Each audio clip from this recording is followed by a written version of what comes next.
The fire giant has spawned. No, but on the real, the fire giant's here. It's Season X of Smite. And, it's a good time. It's Smite Season 10. And what better way to kick it off than with Surtr, the fire giant, joining us in Smite Season 10. Tired of being slain by the gods. Tired of being stolen by me, the objective stealing king. Really wants to make an impact. And what way to do it than to kick off Season 10 and run it down the solo lane. In the top right corner here, we will have some gameplay of the new season from the PTS. If you want to check that out, I'll have that going for you guys while we go through the patch notes.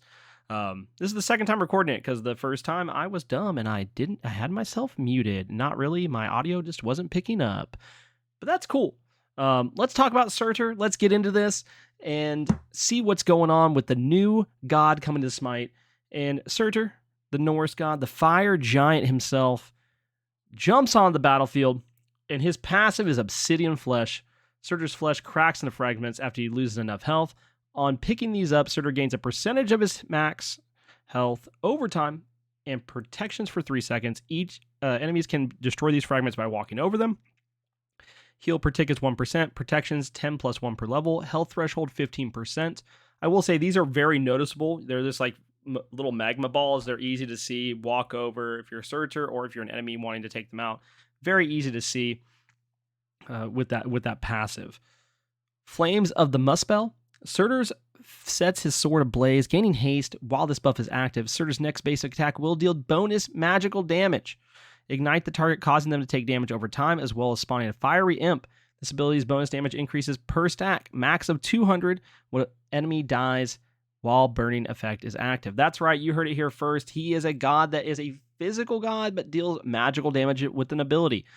Pretty cool that we're going to have like a physical magical damage ability. The stacks remind me of Nasus from League, and that's not the only League reference I'm going to make today, so keep an eye out. I am super excited for this type of ability in the game. I will say, from what I've seen of Surtr so far, he is awesome.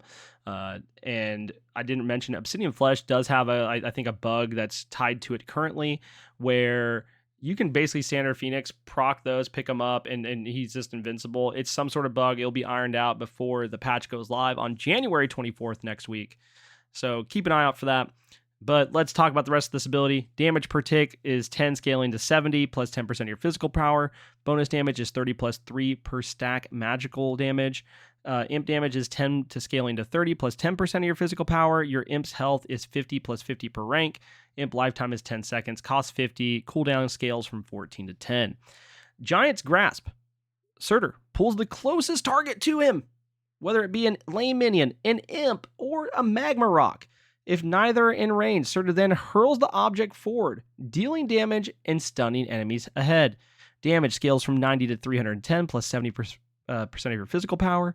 AoE damage scales from 30 to 150 plus 30% of your physical power. Stun durations 1.2 seconds. Cost scales from 60 to 80. Cooldown's a flat 13 seconds. This is just a cool ability. You get to grab stuff, throw it at people, stun them, and nothing feels better than that. So keep an eye out for that. Ember Walk. Surtr's Fury creates a ring of embers around him, providing a movement speed buff that increases for hitting enemies while the ability is active. The ring deals damage and slows enemy once as it expands, or when it fully formed, and again when it contracts. So it has this idea where it opens and it closes.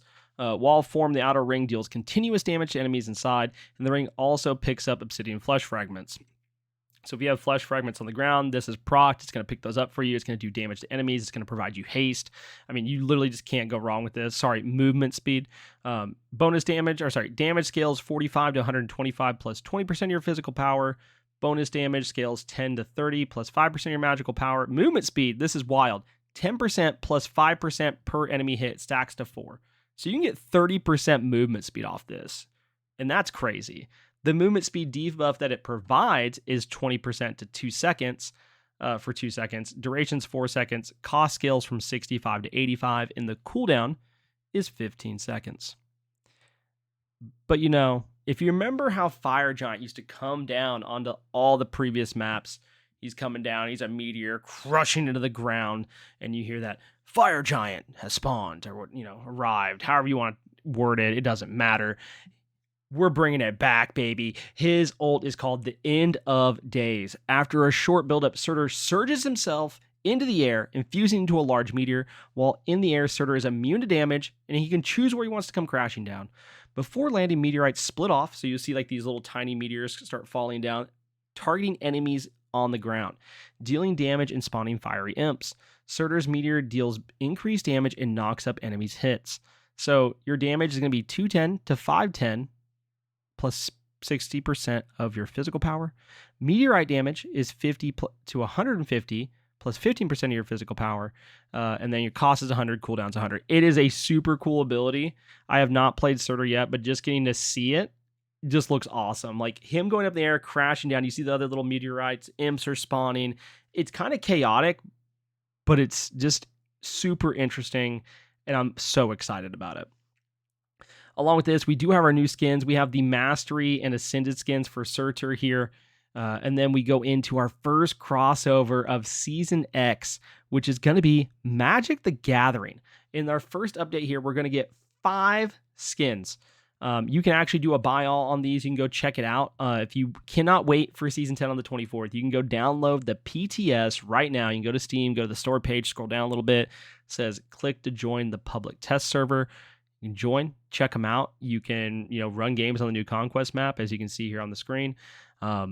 These are sick. When you load in on the loading frames, they're the actual cards from Magic the Gathering. I mean, it's super cool. So we have Karn Atlas, Lilani Vest Nuwa, Chandra Nalar Pele, Aatrox Thanatos, Jace Bellerin Yu Huang, Denton Bacchus, and those are going to be the first, that's 6, I guess. I thought we're releasing them in 5s. Maybe I'm dumb. I think there's 10 in total. But with that being said, I'm just dumb. Denton's not part of it. I'm just wilding out over here. That's the first 5 here. With that, what do you think the next 5 are going to be? Put the comments below. I want to know what y'all think else is coming from Magic the Gathering. I hope this crossover goes well. I know there's issues with Wizards of the Coast and Hasbro right now.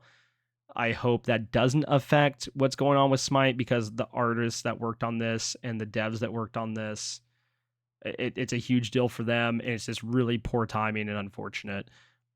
But I'm super excited about this crossover. I've loved Magic the Gathering since I was a kid. Our battle pass is going to be Web of Fate Arachne, Corrupted Commander Kurnanos, Infernal Winds Kukulkan, Crimson Conqueror Guan Yu. All of these look really good. Check them out on the PTS. They look beautiful. And our new rank skin is going to be a Norse-themed Rama. And you can't go wrong. You just can't go wrong. And I guess it's worth mentioning, Season X is actually split into 4 seasons. We know the name of the first 2. And the first one's going to be Season of Monsters. And this is going to be, I believe, patches 10.1 and 10.2 before they switch the next seasons, which will be 10.3 through 4, 5, and 6. And we'll see a chart for that a little bit later. But hopping into the release schedule here, we're going to get our update on the 24th, next Tuesday, and then we get our bonus balance on the 7th. The the Magic the Gathering event does have 10. That's right, 10 Planeswalker creature skins. The first 5 is the ones we're getting. Like I said, you can do the buy all for 5,600 gems. There's going to be free quests. It's basically you pick a character, you do their quest chain, and then there's going to be 5 of those to start off with. The next 5 will release later on. The quest rewards are avatars for each of the gods that are being released a skin for, and an announcer pack, which I'm super, super excited about. So keep an eye out for that. Some of the bundles are the Mana bundle, which has an Avatar Jump Stamp Recall skin, the Vintage bundle that has a loading frame level up and loading screen, and then the Collector bundle, if you buy all of them, you get the Black Lotus Avatar and the Planeswalker title. It's also worth mentioning, you can go get the Smite Year 10 Pass. You can go buy that on nexus.dg/BlaiseMcBaine. It is $40. And you will get the Calamity Cat Soul Skin, Calamity Cat Loading Frame, and the Miraculous title. 1,000 gems. You get the voice pack and emotes, Wave and Clap, for every god that releases in Season X. You get unlimited Ascended skins for each god in Season X, and their additional Tier 1 skin by purchasing that. Same as what we've seen in the past with previous seasons, so keep an eye out for that. The new Battle Pass, like I said, we've seen the skins. It's 600 gems like normal. You'll be able to find loading screens, jump stamps, emotes, level up skins, announcer packs, all that good stuff there. Our typical Battle Pass setup. moving into the new season structure, we will have, like I said, 4 seasons, the first one being the Season of Monsters. We do have a player progression change where our level cap was 160. It is now 2,000. And that is wild. If you were capped at 160 already and you've been there for years, that's okay. It takes all that experience you've already gained into account, and it will auto-adjust your level upon this update. You also have viewer points still returning. There's not going to be a change to that. I think you get your banked, it's like 75K or whatever it is at the beginning of the season. So if you're over 75K, spend them now. If you're like me and you already own everything in the viewer store and you have like 750,000 viewer points, you just chill and wait for the new season. We are getting a commendation skin. The Season 9 commendation skin is going to be Shining Seas Charybdis. Let's go, Charybdis skins. We're also getting a Season 9 commendation losing frame and a Great Job avatar. If you haven't already collected previous commendation rewards, you're going to get the jump stamp and the global emote as well. We are going to get some UI fixes across the board, localization fixes. They're fixing the issues in Assault where you can like walk in with collision issues with the rocks for a few gods. And then a variety of god fixes as well that you can go through and look at. Most of them are like sound effects more than anything. But we have to talk about the new Conquest map, which you can see here in my screen. You can kind of see it is much wider. It is much bigger than with the previous map.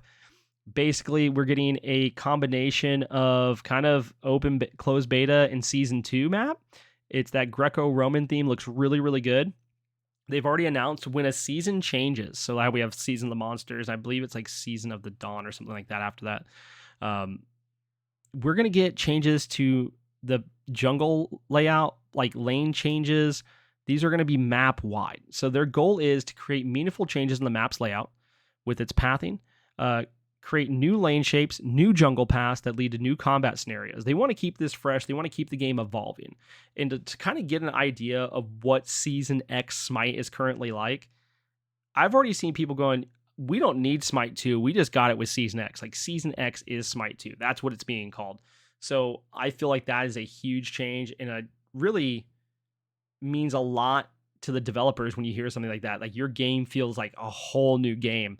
So that is exciting. And their idea is to focus on the core of the Conquest mode and make it the best they can be. Remove some mechanics from Season 8 and Season 9. Allow this to give room to grow. We're going to talk about those in a minute. And one of their goals was to create more early game contestable objectives, giving players more ways to gain leads on the map without just snowballing from player kills. So first and foremost, if Surtr is now in the game, we have to have a new Fire Giant. And the new Fire Giant looks like something out of Lord of the Rings. This man comes flying in. Well, not flying. Comes like running in from the solo lane to his destination in the Fire Giant pit. And he's kind of like a fire demon is what I like to think of him as. But the new Fire Giant pit has a 360 area around it. It's not just like this half semicircle thing with pillars now. It's a whole open arena to go fight around. It's awesome. They increased the max health scaling from 275 to 350 per minute. Believe me, you do feel this from me going to pull Fire Giant yesterday. And you decrease damage taken from critical strikes by 20%. Really, it feels good to go fight Fire Giant. It feels like a big PvE fight when you have to go do it. Pyromancer also received a change. It had a little bit of a location shift to where it has like its own mini area outside of the Fire Giant pit. If you kill Pyromancer, you get what's now called Runic Bomb. Runic Bomb, it goes in your consumable slot. You can kind of think of Rift Herald from League. Rift Herald would spawn and push a tower. This has the similar idea where you pick up the Runic Bomb, you go to drop it at a tower, it does 1,000 true damage to the tower. It also does 300 physical damage to gods near and applies a knockback. But it also applies a debuff to a tower that causes negative 35% attack speed. So that's pretty significant. If you don't want the Runic Bomb for some odd reason, you can go sell it for a whopping 33 gold in the item store. But the things that were removed on the Conquest map that we're still living on until next Tuesday are the Obelisk, the Naga camps, the enhanced buffs, and the trebuchets. And I can honestly say I miss old, Scepter. I do miss that a little bit from what I've watched and played. But the new objectives feel really good, and the new mechanics make the jungle so much more interesting that I don't think we're going to miss those things for very long. We do have a new lane objective called the Bastions. These tower bastions are kind of like if you thought about armor plating in League, except you can walk past them. You can ignore them if you want. Why would you? I have no idea. Every tier 1 tower has 2 bastions. You can damage them with ability or auto attacks, either one.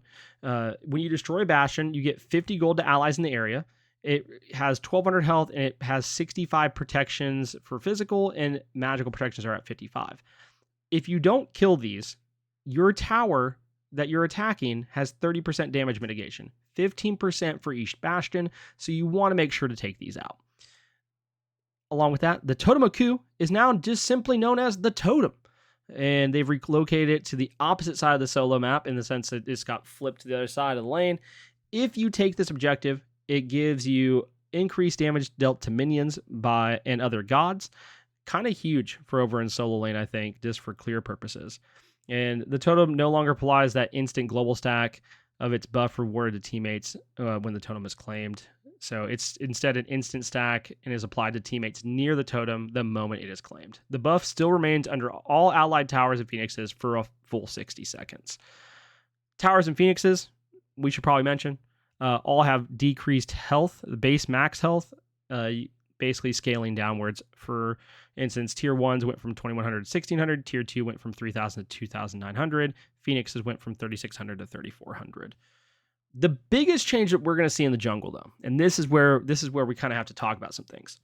You can just pull jungle camps now. As long as you keep attacking them and you keep them, in your line of sight, they will follow you around as long as it's your jungle camps. If it's the enemy jungle camps, they won't follow you everywhere.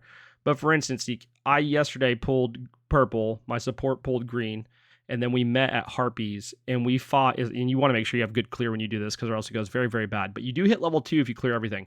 You can just pull all the camps together.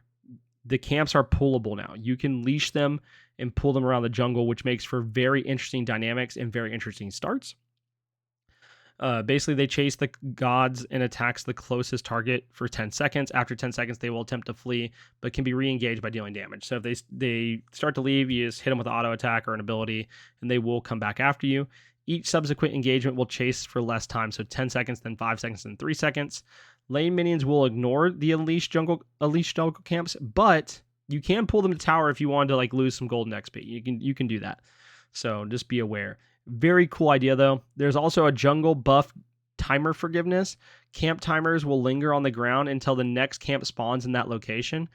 If unleashed, they will drop at the location the monster was killed and remain for 30 seconds before being relocated back to the camp spawn point, where the buff can still be picked up for 90 seconds. So the buff will just remain there.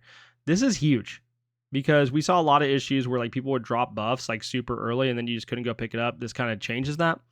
We have stacking buffs. The stacking buffs are located in duo and solo side, respectively. We have the gold buff, which is in duo side. That provides you with a 50 health shield plus 20 per level and grants 5 above protections plus 1 per level, and it lasts for 60 seconds. On the solo side, we have silver buff, which grants 5% cooldown reduction plus 0.75% per level. It also has a duration of 60 seconds. There's a couple of roaming camps where there's these roaming harpies. You can see their little dots on the map moving around when they're on your side of the jungle. You can have a maximum of 2 roaming harpies per camp. Along with that, we have Cyclops rogues, and at the start of each map, a rogue stash will spawn near a random jungle camp. Spawn locations are always symmetric for both teams. Opening a stash awards 25 gold, but they also are also trapped and will spawn a Cyclops rogue. The rogue awards 25 gold when slain and drops an aspect of the rogue buff area. Aspect of the road increases movement speed by 20%, lasts for 60 seconds, and refreshable buff to the team that opened the stash. Along with that, we're going to talk about some other jungle buff changes, like the double speed buff that now exists. So keep an eye out for that here shortly. Every third set of stashes are trapped and will spawn Cyclops rogues. Upon opening, the rogue awards 75 gold when slain, also drops aspect of the rogue buff area. After all stashes on the map have been opened, a new set will spawn after 3 minutes. So very interesting. It's also worth mentioning that these are also present on Arena, Joust / Jade Corruption, Joust, Chinese Joust maps. So keep an eye out for those. Mid-Harpy camps have been removed. A camp of Harpies that provide XP will spawn in the Oracles area and Pyromancer area until the objectives spawn at 10 minutes. So that's as soon as those objectives spawn, boom, they're no longer there. So let's talk about the camp changes, because I think these are important. They're going to feel a little bit different, and that starts with purple buff. It no longer provides a debuff aura. It instead has increased attack speed by 10%, magical basic attack damage by 15, and physical damage by 12. The new red camp is unchanged. So from Season 9, they increased the physical and magical power by 10%, and plus an additional flat 10 magical power and 5 physical power. Your green buff, this camp now resides closer to the center of the map. The buff holder monster now has the ability that applies HP 5 to its minis. And then this camp now uses Dryad's character models. They remove the ability for the buff to freeze belt timers. So like, let's say we used to use green buff next to whoever had a buff, it would just stall their timer out. It doesn't do that anymore. It instead grants 100 maximum health and mana, plus an additional 30 for every 50 protections on the wearer. Also grants 10 HP 5, which I think is drastically better for supports. Speed buff has 2 locations, one on duo side, one on solo side. Then you have, they got rid of the crowd control reduction and the movement speed provided from 8 to 14%. Instead, you now have increased movement speed by 14%. Jungle minion kills, assists provide 2% extra movement speed. It stacks up to 3 times. You can pick up both yellow buffs. So keep that in mind. Blue buff also now has 3 monsters. They removed the cooldown reduction from it, and they granted 4 mana healed per second. Each time you hit an enemy god with an ability, you regain 2% of your missing mana. So it's going to cause you to want to fight, and I think that's really good. Now, jungle timers, it's worth mentioning, first spawns for buffs and back harpies are at 0, and then they delayed the respawn timer from 2 minutes to 2.5 minutes. So slight change there, keep that in mind. Bit of a difference. And then your contestable camps are at 130. They reduced respawn timer from 2.5 to 1.5. Oracles spawn at 10, and they'll reduce the spawn timers from 3 to 2 minutes. Pyromancer spawns at 10, and it reduced the respawn timer from 5 minutes to 4 minutes. Gold Fury spawns at 5 minutes, and they reduced the respawn timer from 5 to 4 minutes. Fire Giant spawns at 10 minutes, reduced the respawn timer from 5 minutes to 4 minutes. Those reduction in respawns for Pyro, Gold, and Fire Giant, I think are going to be huge. So I think it's going to be something to be mindful of, and I think it's going to be really interesting that they respawn a little bit faster. Player respawn timers, they decreased the XP level respawn time multiplier from 3 to 2.5, and they reduced the time threshold before match length respawn penalty is active from 30 minutes to 20 minutes. So both of those I think will be interesting and good changes. They also give you more time in the setup phase. They gave us an extra 30 seconds. Hands of the Gods has also been removed. No more Hog, thank God. Base doors no longer apply Invader's Curse to enemies, and they increased the the Fountain speed bust duration from 5 seconds to 10 seconds. All really good quality of life changes. Ranked, it's worth mentioning there's going to be a hard reset. There is now full crossplay. That means console and PC can play together. They made top players 1 to 10 are awarded with Masters border. There's a Diamond border, Platinum border. All players who have played at least 10 ranked matches on a single god get a gold border. Then you have your regular ranked quest. 75 wins gives you the Rama skin. 150 wins gives you the Berserker Rama loading frame at the end of the year. So those are going to be awesome. The other change, and I have a feeling this might get tweaked, it's worth talking about. This is a need-to-know thing. So I'm going to repeat this. You need to know this for my casual players. If you are a casual player, you can multi-queue now. But there is no more countdown timer. Instead, it counts up to find the best matchmaking. If you've been playing Smite for years, you remember this feature. The problem being is this. If your queue pops and you do not accept it, you get a deserter penalty. I repeat, if you queue casuals and your queue pops, you get a deserter penalty. I am reminding this now. I'm putting it out there because I think there's going to be some frustrated folks. So keep an eye out for that. Along with this, we have a new item. If you remember Vision Shard, basically we added some more options for you. And we start off with Horn Shard. Horn Shard, your non-ultimate ability cooldowns are reduced by 0.5 seconds every second for 3 seconds, and its cooldown is 120 seconds. You have Claw Shard. You gain 20 plus 1.5 magical power or 15 plus 1.5 physical power per level, plus 20% magical lifesteal, and 10% ability lifesteal, physical ability lifesteal for 3 seconds on a 120-second cooldown. Wing Shard, your movement speed is increased by 15% and attack speed is increased by 40% for 3 seconds, 120-second cooldown. Carapace Shard, your next basic attack within 3 seconds steals physical and magical protections from the enemy god hit. Both the debuff and the buff last for 3 seconds. Cooldown's 120 seconds. Vision Shard, same as it's been. This gives us more ways to play the game and interesting ways to play the game. You can steal prots. You can get that little bit of extra lifesteal and power. You can get that movement speed, attack speed. I think these having like these kind of like mini relics that aren't just vision feel really cool. I toyed around with 2 of them yesterday. I did the lifesteal one and the Wing Shard and Claw Shard, and both felt unique and good. I ran Claw Shard on Scotty, and the game you're currently watching in the top corner, that was Apollo. I ran Wing Shard. We have an item summary. They want to go ahead and talk about things they want to change here. So I'm going to go through and kind of describe what I've seen so far, and hopefully we can, get through this at a decent pace. But in year 10, they are making big changes to the pool of items in Smite. This is a big contribution towards our goal for year 10 of creating meaningful change, and we expect player builds to change for the most roles. Some roles are affected more than others, though, so Warriors and Guardians will likely see the most change in their possible build pass. There's also a variety of new items for every role to make sure DPS classes also have new things to experiment with. So we're going to see new items, and we're going to see item shifts coming forward.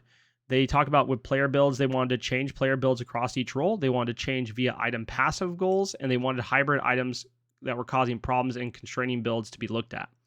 They also looked at items passives, and basically every anti-heal item got an additional passive. They reworked some of the current items, and they identified the least exciting and least popular items in each role. And then the tree/stat identity went through everything and adjusted stats on items to be more clearly aligned with the stat the tree is attached to. So the following things have been removed.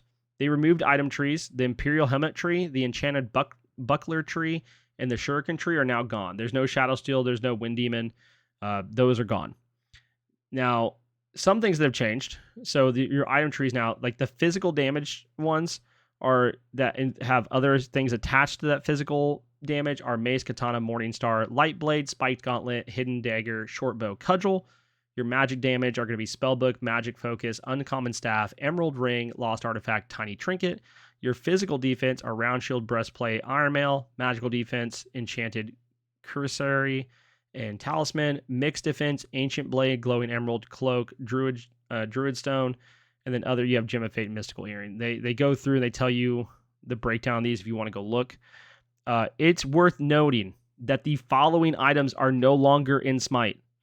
Celestial Legion Helm, Jade Emperor's Helm, Tyrannical Plate Helm, Shifter's Shield, Void Shield, Runic Shield, Ankile, Void Shield, Stone of Fall, Ring of Hecate, Book of the Dead, Stone Cutting Sword, Blackthorn Hammer, The Sledge, Bulwark of Hope, Hide of the Urchin, Witchblade, Hide of the Nemean Lion, Ichabal, Shadowsteel Shuriken. And many T2 items have also been removed along with their connected tier 3s. So keep those in mind.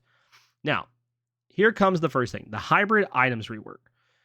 They wanted items with both power and protections, commonly referred as hybrid items, and they've showed ultimately not aligned with what players or designers want for the Smite system. Multiple years of balance iterations have led to this decision. When hybrid items are balanced from a stat efficiency perspective, they tend to be perceived as underpowered. So they went to look at all these. You have these multi-role items that sometimes cause issues. And one thing they say in Smite 10.1, there will no longer be any tier 3 items that provide power and protections, and therefore the following items will see significant reworks and the rest were removed. So Druid, Stone rework. So they're defined as having protections and health, so we're going to see that change. And we just see like new Stone of Binding. This is now a tier 3 building from Sage's Stone. You get 2,300 gold, you get 40 prot of each prot, 250 health, and then passive. Successfully hitting an enemy god with crowd control ability will place a debuff on them, reducing physical and magical prots by 5 plus 1 per level for 5 seconds. Round Shield, this is now a physical prot HP 5 item, builds into Tower Shield, and then Berserker Shield. Berserker Shield, 2,400 gold, 60 physical prots, 150 health, 25% attack speed. 20 MP5. While below 50% health, you become Berserk for 5 seconds. While Berserk, you gain 10% damage mitigation and 20% attack speed. This effect can only occur every 15 seconds.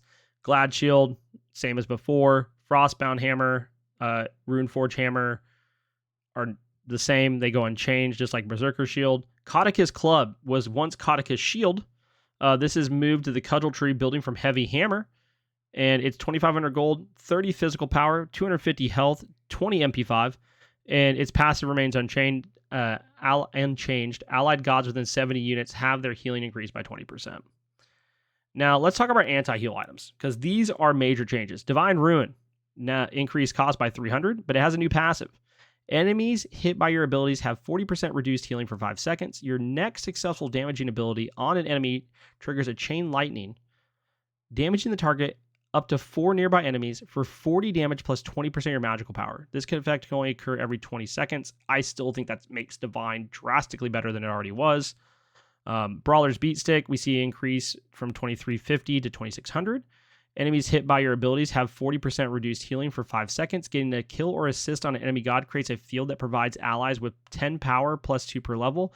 This effect can only occur once every 10 seconds. Toxic Blade, costs increase from 2200 to 2400. They decrease the attack speed from 30 to 15%. They decrease the penetration from 15 to 10. But its new passive is enemy hits by your basic attack have 15% reduced healing and 5 reduced percent attack speed, while you gain 5% increased attack speed, gaining up to 4 times and lasting 5 seconds. I'm not sure if Toxic Blade got better. Obviously, the decreased attack speed on it and the increase in cost kind of feels bad. And this is an item that's already been really hard for carries to build. And I don't know that this made it better. It might have made it less likely to pick up, even though Shadow Steel Shuriken's not in the game. Like, where I think Brawlers and Divine got better, I'm not sure Toxic Blade did. Pestilence got a new passive. Enemies that successfully damage you have their healing reduced by an additional 5% for 3 seconds. That can stack up to 6 times. Contagion got a new passive as well, along with increased gold cost like the other items. And when you're hit by a hard crowd control, the enemy receives an aura that deals 40 magical damage per second to them and other enemies within that 25 unit radius for 5 seconds.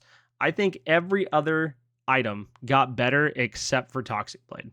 And maybe Toxic Blade's really good because they're reduced attack speed. I haven't tried it yet, but I think all the other anti-heal items sound and feel really, really good. Our other reworked items are Wingblade gets a new passive. When you're hit by a slow, you get an aura now. So you and your nearby allies within 30 units become immune to slows and gain 20% increased movement speed for 4 seconds. Wild. All right. Gem of Isolation. Enemies hit by your damage ability will move 30% slower for 2.5 seconds. Pretty good. Spectral Armor. We finally got it. It's taken forever, but it's finally here. You take 40% reduced bonus damage from physical critical strikes. When you're hit by a critical strike, you and allies within 55 units take 5% reduced bonus damage from physical critical strikes, stacking up to 4 times in the last 8 seconds. We finally got Aura Anti-Crit, boys. We've been trying for this forever, and I'm so excited that we finally got it. And then we move into our stat-only reworked items. We now have Wind Demon. We worked to Demon Blade, and it's 2,400 gold. You get 25 physical power, 20% attack speed, 20% critical strike chance, and your critical hits provide you a 10% physical pin and increase your attack speed by 10%. Breastplate of Regrowth, once known as Shield of Regrowth, actually a super cracked item. 2,100 gold, you get 55 physical prots, 300 mana, 15 MP5, 10% CDR, and you have the same passive as before, and it has a really cool artwork. Lotus Sickle, once was Lotus Crown. You get, for 2,000 gold, you get 25 physical prots, 300 health, 10% cooldown, 7% movement speed. There were some reworks to the cloaks, so keep an eye out for that. Like Magi's Cloak, they increased the prots by 15 for each prot. They removed the 300 health, but you added 10% cooldown, and that has to be good. And those effects are shown on Magi's Revenge and Shelter. For Morningstar, they removed the MP5 but added mana, and they did that for each level of it. We have new items, Cyclopean Ring. This is the new Mage ADC item. You get 80 power, 25% attack speed, 10% CDR, And your next basic attack against an enemy deals bonus magical damage equal to 8% of your target's maximum health. And this can occur every 10 seconds. And it's reduced by 2 seconds for each successful basic attack. Mage ADCs might go burr. I am super excited to try this item. I think this is super interesting, having a power attack speed CDR on an item. Then we move to Tablet of Destinies, which is a new mage item, building from Book of Souls. It's 2,650 gold. You get 90 magical power, 150 health, 300 mana. Your next successful damaging ability on a god grants a stack of wisdom. For each stack of wisdom you have, your abilities deal 0.08% of your max mana as true damage to enemy gods, which that doesn't sound like a big number, but we're talking about straight true damage. That means it just ignores everything. It's true damage. You may gain 1 stack every 2 seconds, and you can only gain stacks once per god per ability hit. Your max is 50 stacks. I think this item is going to be really, really good. Bladed Boomerang. I have tested this item. I am going to say right now there is some things that need to be worked on. This is in the Hidden Dagger tree. It's building from Short Sword. It's 2,600 gold. You get 40 physical power, 15% attack speed, 20% crit chance. Your next basic attack on an enemy god creates a deployable that when you pick it up, it provides you with 4% movement speed and 10% critical chance. This effect stacks up to 3 times and can only occur once every 2 seconds. This is a really cool and interesting ability as an ADC to pick up this deployable. The deployable is almost unseen. It really, really, really, really needs to be made bigger or something. It's just hard to see it. I tried playing with it last night, and I did not like it. It just did not feel good. It felt really weird to be like, hey, I need to be firing these autos, doing these, getting these crits. I also need to play a minigame of picking things up. And I can't see them because they're too small. So like Surtr's magma balls, you can see really, really well. But then like you can think about this deployable as maybe being like, it feels like, I don't even know, like 20% of that size. They're just tiny. They're hard to see. Shadow Drinker. This is a controversial item. I don't think it's gonna be as bad as people think, but this builds from the Katana tree from Thousandfold Blade. It's 2,300 gold. You get 50 physical power, 10 physical penetration, 7% movement speed. When you kill an enemy god, it drains their shadow, and it gives you stealth and 30% movement speed for 3 seconds. If you take damage, you fire an ability, or you fire a basic attack, it breaks the stealth. It's 3 seconds. I think it's strong. I don't think it's going to be broken like what people think, but we'll just have to see. Dawnbreaker. This is in the Cuddle Tree from building from Heavy Hammer. It's 2,600 gold, 40 physical power, 300 health, 20% CCR. When your ultimate has finished casting, your protections and movement speed are increased by 5% for each enemy god within 55 units for the next 6 seconds. This is a crazy item. I think this is going to be really good. I think it's going to be undervalued. But if you can pop this in a team fight, like, holy dude, you're going to be zooming and be unkillable with all the prots you get. Absolution is in the Talisman tree building from Silver Talisman. It's 2,250 gold. You get 60 magical prots, you get 250 health, and you get 10% CCR. And when your ultimate ability has finished casting, you pulse out a cleansing aura within 50 units, providing all allies CC immunity for 0.6 seconds. If I'm a support, this item is cracked. I can provide CC immunity for 50 units for 0.6 seconds when I cast my ultimate, and I get that every 40 seconds. That feels really, really good. Abyssal Stone. Basically, it's in the Druid Stone tree. It's building from Stage Stone. 2,350 gold, 40 of each prot, 300 health. Successful ability damage to enemy gods apply a debuff that affects them with 20% negative CCR. That's right. You can give your enemies negative CDR. Let that sink in. You can affect their cooldowns, and that's wild to me. If you were telling me these items were coming to Smite last year, I don't know that I would have believed you. Archdruid's Fury, again, building from Sagestone, 2,500 gold, 35 each prot, 300 health, 15 MP5. You gain a stack up to 6, and each time you take damage from an enemy god equal to 5% of your maximum health, your next basic attack on the enemy god consumes all stacks and deals 30 plus 2 per level true damage.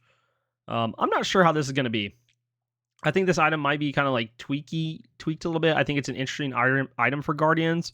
I think for Ymir, this might be kind of cracked. We'll just kind of have to see how this plays out. We have Phalanx, which is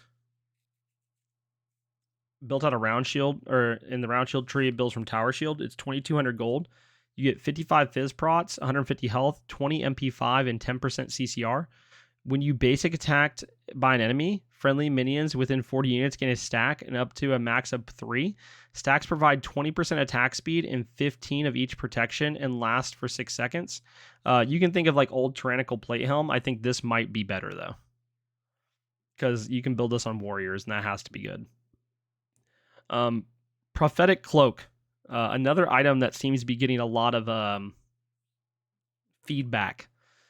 In the cloak tree, it builds from Cleric's Cloak. It's 2,350 gold. It has 25 of each prot, 150 health, and 20% CDR. Once every 10 seconds, when you damage an enemy god with an attack, you gain a stack of 2 protections in the aura corresponding with the damage type targeted. So if you hit a magic, you get magical prots. Once you reach 15 stacks of both protections, it evolves, giving you mitigations based on your total protections. And this is where people have been kind of really concerned about this item, is the evolved version, which is Evolved Prophetic Cloak, which changes to 55 of each prot, 150 health, and 20% CDR. So you get extra prots. But then you get an aura. Your aura gives allies within 70 units 30 physical and magical prots. If you have over 400 protections, you gain 10% damage mitigation. If you have over 600 protections, you gain an additional 10% damage mitigation, which means you could have 20% damage mitigation and you have like 85 of each prot. Like, that's insane. This is going to be a huge support item. It's going to be absolutely wild. To go with that, we have Cannoneer's Cuirass. This is a new type of item, and it's really interesting. So it builds from the Gloomy Emerald Tree, and it builds from Emerald Mail. It's 2,250 gold. You get 30 of each prot, 300 health, 20 MP5. The passive is your next successful basic attack on an enemy lane minion causes it to explode and not die. It just causes it to do AoE damage, instantly killing it. Oh, sorry, it explodes, instantly killing it. But like, it doesn't. The explosion doesn't instantly kill all the minions within it. Sorry, that's what I meant to say. It deals 50 plus 5 per level, magical damage to enemies in a small area, and providing 25 bonus gold to your nearest ally. So it's a way for you to help as a support in clearing, where it doesn't negatively affect your carry. And I think that's pretty huge. And this happens once every 20 seconds. For item changes, there are a few here. We see some changes to start items, but overall they remained pretty balanced. They didn't do anything too crazy. Archmage's Gym gets an additional power scaling from 1 to 1.5%. Gym of Focus, you get increased movement speed from 3 to 5, increased damage 3 to 5, and they remove the damage mitigation. Bluestone, they rework the passive. Enemies hit by your abilities take an additional 60 physical damage over 2 seconds. Subsequent hits on the same target do half the bonus damage for the next 3 seconds. The effect no longer stacks or refreshes. And this applies to Bluestone Brooch as well. It obviously just does more damage, and so it does an additional 200 plus 15% of their current health as physical damage over 2 seconds. And then Corrupt Bluestone got a completely reworked passive. Enemies hit by your damage and abilities are corrupted, taking 250 physical damage over 5 seconds, reducing their attack speed by 10%. Subsequent hits on the same target do half the bonus damage for the next 3 seconds. Each time you apply corruption, you gain 10% attack speed and 4% increased protections for 6 seconds, up to a maximum of 5 stacks. This is wild. I think this is crazy. I think that the item is going to be really, really good. And I think the rework to Bluestone and even Crusher makes them more late game, and I think that's interesting. I think, and we'll see that with Aussie as well. Aussie's getting an item rework, but just getting that, more late game items feels nice. Warding Sigil gets a new passive. When you're hit by an ability, you gain a stack of dampening, gaining 5 protections for 5 seconds, healing 1% of your maximum health. This occurs only once per ability cast. This can stack twice. Sigil of the Old Guard, they got a new passive as well. You gain 5% damage mitigation whenever you're hit by an ability. You gain a stack of Rebuke, providing an additional 4% damage mitigation for 8 seconds and a healing for 3% of your max health. This only occurs once per ability cast. It can stack up to 3 times. So a little bit different. We do see the changes to Axe here. Regular Axe gets increased base health steal from 2 to 4%. You now have Axe of Animosity. Animosity is no longer attached to Benevolence, it's attached to Axe. So they decreased the physical and magical prots by 10, so from 45 to 35. But you now have the passive, previously found on Animosity here. on Axe, which I think is going to feel way better for warriors. Animosity being where it was for supports kind of felt weird. I think this fixes that. We now have the new heroism, which was Axe before. And so we're getting the Axe passive for the support item, basically. I think that's going to be really good. We got new War Flag passives. Yay. Let's go. We want to see War Flag on the rise again. Getting the assist on enemy minion or jungle monster dying will provide 8 bonus gold, restore 5 health, 5 mana. You and a nearby god also receive a stack that gives 1% movement speed, 2% attack speed, and for 8 seconds to nearby allies up to 10 stacks. If you're not within 30 units of an ally god for 20 seconds, this passive is disabled until you're near an ally god again. And then we got the upgraded War Banner gives 6 GP5, and then everything else is kind of the same as it was before. General item changes in alphabetical order. Erendite increased physical power scaling from 40 to 50%. Aussie is now going to be more late game. It got a decreased cost by 100. It costs 24.50 now. You guys, physical power went from 25 to 50. Lifesteal went from 15 to 20%. Decreased the attack speed from 25 to 20%. It no longer has physical penetration, and they increased the HP threshold where the passive activates from 35 to 50%. This item feels good. Atalanta's bow got a change. It's going to be cost 100 less, 2,400. Guys, went from 30 to 40 physical power, went from 20 to 25% attack speed. It no longer has physical lifesteal. It no longer has crit chance, but they gave it 10% physical pin.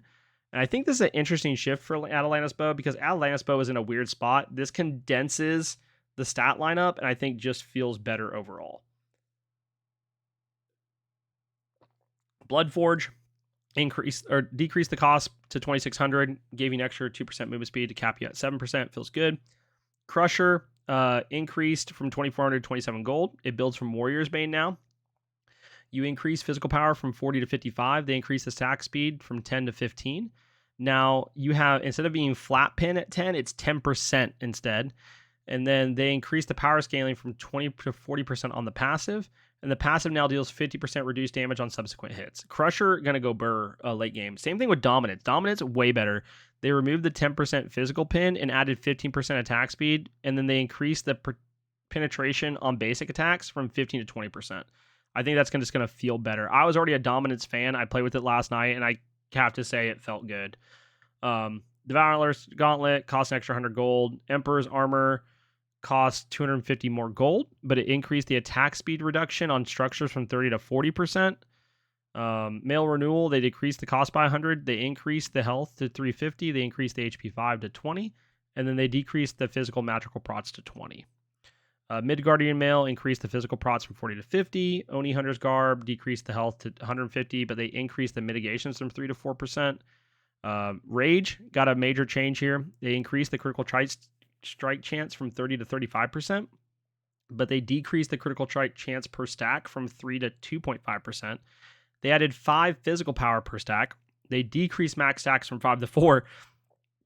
And the results in Evolved Rage with stats is now, instead of 35 physical power, it's 55, and the critical strike chance remains unchanged at 45%. So just a lot of changes going on there with Rage. Tahuti's cheaper. Silver Branch got increased power, and they reduced the pin on it by 10%, which is good. Spear of the Magus now builds from Spell Focus. They gave it 10 instead of 10 magical penetration, it's 10% now, which is interesting. Sphinx Bauble, they decreased the cost because no one was buying this item, and they increased the physical procs from 45 to 50 and physical power 45 to 50, magical power 70 to 80. I don't think that fixes anything, but whatever. The other major change that comes is patch. Now that we're through the items, thank everything. When I told people this video was going to be an hour, I don't think I was lying. Basically, each class has its own passive now. So Warriors, Assassins, Hunters, Guardians, Mages all have their own passive. Warriors get CDR. They gain 5 CDR, scales from 5% to 10%. Level 1, 5%, level 10%, level 20. Assassins get bonus physical physical penetration, scales the same way. Mages get bonus magical power, 20 plus 1 per level. Guardians get bonus CCR, 10% plus 0.5% per level. Hunters gain bonus increased damage on their attacks by 0.5% per level. Scales from 100% at level 1 to 110 at level 20. So pretty drastic changes there with those. I think that's going to feel good to have that. Base protections, they decreased from 38.4 all the classes on magical prots. Now mages, hunters, assassins have 30, warriors have 32, guardians have 35. They increase magical prots per level from 1.2 to 1.6 on all classes. And then basic attack power, decreased basic attack power by 5 on all hunters. So hunters got a nerf. That's because we're seeing too many of them in the SPL and Pro Play and Comp. Ishtar gets nerfed. They decrease the bonus damage on strike shot from 14 to 30 to 10 to 30. Blades of Retribution, they increase the damage reduction on subsequent sword hits from 30 to 40% per sword. Max reduction 80%.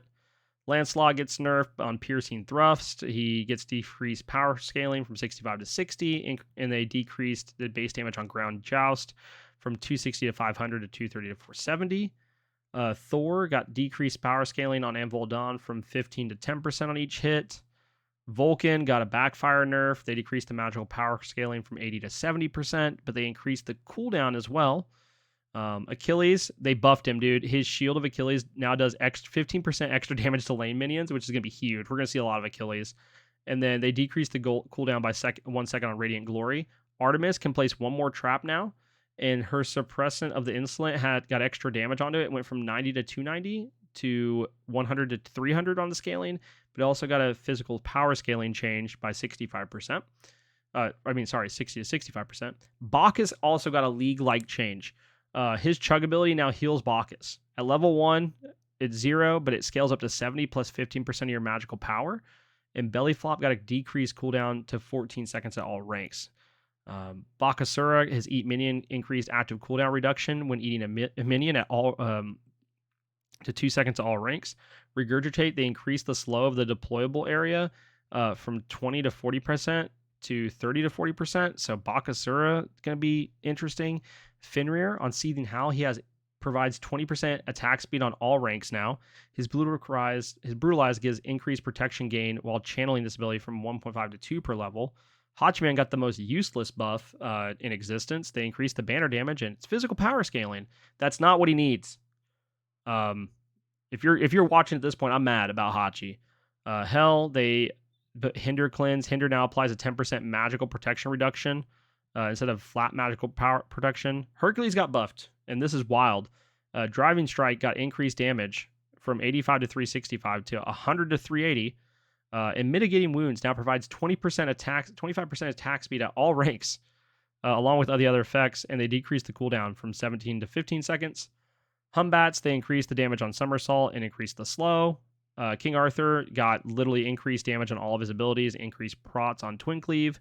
Kuzenbo go Burr with Kappa now, and they increased the slow and decreased the cooldown. Kumba has decreased the cooldown of Sleepy by 60 seconds. That's huge. And Groggy Strike now has the ability to cripple, which is crazy to me. Morgan Le Fay gets increased power scaling from 30 to 40%. Consuming power, increased magical power scaling on damage dealt by per marked consume from 5% to 8%. Morgan Le Fay got a really good buff. Nike buff, they increased the base damage on Leap, and Sentinel of Zeus got decreased cooldown by 10 seconds. Oleron got increased Oleron's critical strike damage from 1.3 to 1.5. Cirquet got increased madness duration on Cobra's Kiss to 1.4 second at all ranks. Ambush got decreased cooldown to 16 seconds. Scotty got buffed hard. Calder, Winter Wolf, instead of getting 1 HP every 5 seconds, it's 4 seconds now. They decreased the cooldown on Piercing Cold by 2 seconds. And then Winter's Grasp, they added damage on the initial hit from 45 to 205, plus 25% of Scotty and Calder's Snowstorms. They decreased the tick damage from 10 to 50, plus 7.5% to 5 to 25 to 25%. But overall, it's better scaling late game. Sobek, they increased the damage on Sickening Strike, and they increased the slow and the protections on Lurking in the Waters. Look, anytime they buff Sobek's going to see play. Sobek's one of those guys. He's one of them guys. Vimana, Colossal Fury, the healing over time has been removed from this ability. They added 30% physical lifesteal while Vimana is Colossal. They increased shield by 1% of maximum health per 0.2 seconds to 2% of the max health per 2.2 seconds. This is an interesting change for Vimana, and I think it might bring him back. I think this might help him. Xbalanque, his Darkest Night, this ability now provides Xbalanque with 20 to 60% attack speed when the effect is active. So he gets extra things there.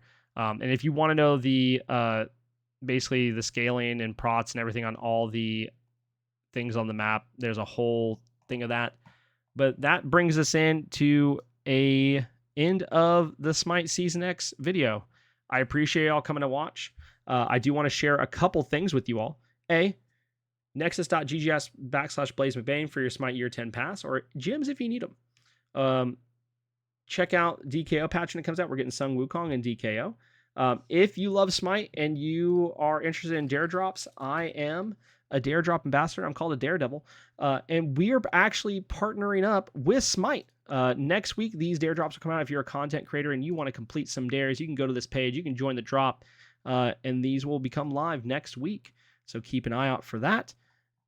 And honestly, hope you guys have a good time. Thanks for coming to watch. Appreciate you all. Come check out the channel, twitch.tv/BlaiseMcBaine. And I'll see y'all on the other side. Bye.